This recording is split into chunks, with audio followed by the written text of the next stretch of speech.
Well, it was one ordinary day. I was waiting for my husband to come home from work, and my two sons went to Staffordshire to school, and I was getting changed, and I heard this terrific noise. It was just like a giant cauldron of water being poured onto a fire, a shh sort of noise, you know.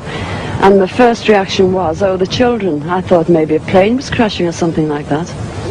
And I slipped my jumper on and went outside to find my two sons lying flat on the ground in the garden in front of the house, shouting, "Mummy, Mummy, there's a flying saucer."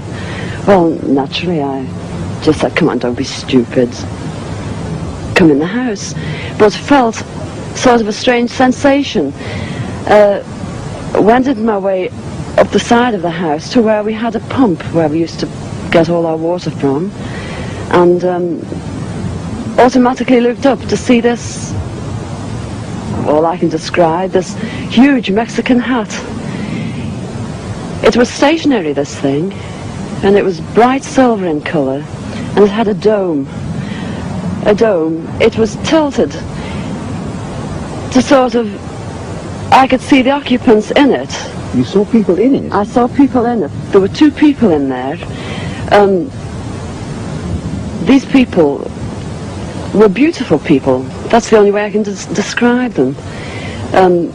They had long golden hair, like a page boy bob, just like the old kings.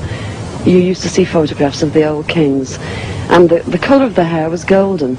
Now, I was really... What were they dressed in?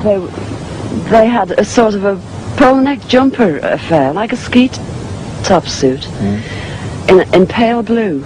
Now, these people weren't sat behind, one behind the other. They were sat together, but this, whatever it was tilted so that I could see them and they could see me. Were you looking at them through windows, through portholes, or what? No, not portholes. It was just sort of like a cockpit, I suppose, that had this perspex or glass or whatever it was. They could see me anyway, and I could see them.